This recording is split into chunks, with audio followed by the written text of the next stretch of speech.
પ્રદેશ 24 ગુજરાતીમાં હું ડૉક્ટર મોલી રાવલ આપનું હાર્દિક સ્વાગત કરું છું। આજે દિન વિશેષમાં વાત કરવાના છીએ આપણે રવિ પ્રદોષ વ્રત વિશે। જી દર્શક મિત્રો, પ્રદોષ વ્રત એ મહિનામાં 2 વખત આવે છે। દરેક મહિનાનું શુક્લ પક્ષ અને કૃષ્ણ પક્ષની ત્રયોદશી એટલે કે 13ના દિવસે પ્રદોષ વ્રત કરવામાં આવે છે। દક્ષિણ ભારતની અંદર આને પ્રદોષમ પણ કહેવામાં આવે છે। દર્શક મિત્રો, આ વ્રત કરવાથી શિવજીનું સાનિધ્ય પ્રાપ્ત થાય છે, કારણ કે પ્રદોષ વ્રત જો એ રવિવારે પડતું હોય તો એને રવિ પ્રદોષ તરીકે ઓળખવામાં આવે છે। જો સોમવારે પડતું હોય તો સોમ પ્રદોષ, મંગળવારે પડતું હોય તો ભૌમ પ્રદેશ અને સાથે બુધવારે પડતું હોય તો બુધ પ્રદોષ વ્રત તરીકે ઓળખવામાં આવે છે।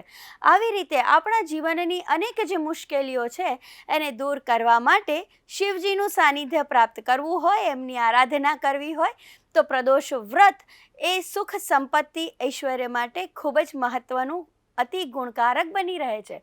દર્શક મિત્રો, આજે આપણને જે રવિ પ્રદોષ વ્રત વિશે આપણે જાણ કરવાની છું, એમાં જે લોકોને પોતાના જન્મકુંડલીમાં સૂર્ય સંબંધિત તકલીફો છે, પાપ ગ્રહો સાથે સૂર્ય પીડિત છે અને પોતાનામાં આત્મવિશ્વાસની કમી છે, એવા મનુષ્ય રવિ પ્રદોષ વ્રત કરવું જ જોઈએ, કારણ કે એની જે અવધિ હોય છે એ સૂર્યાસ્ત પછીની હોય છે અને શિવજીનું તમે સાનિધ્ય પ્રાપ્ત કરી શકો છો। સાથે સાંજના 7:24 લઈને 9:30 સુધી પ્રદોષ કાળની અવધિ છે અને એમાં તમે તમારા શિવજીનું પૂજન કરી શકો છો અને પ્રદોષ વ્રતની પૂર્ણાહુતિ કરી શકો છો, કારણ કે શિવજીની આરાધના કરવા માટે તમારે એનું પંચોપચાર પૂજન, નિર્ધનને ધનવાન બ્રાહ્મણની કથા આ વખતે વાંચવામાં આવશે અને સાથે સાથે રવિ પ્રદોષ વ્રત કરવાથી તમારામાં આત્મવિશ્વાસ અને ઉર્જાનો ભરપૂર સંચાર થશે।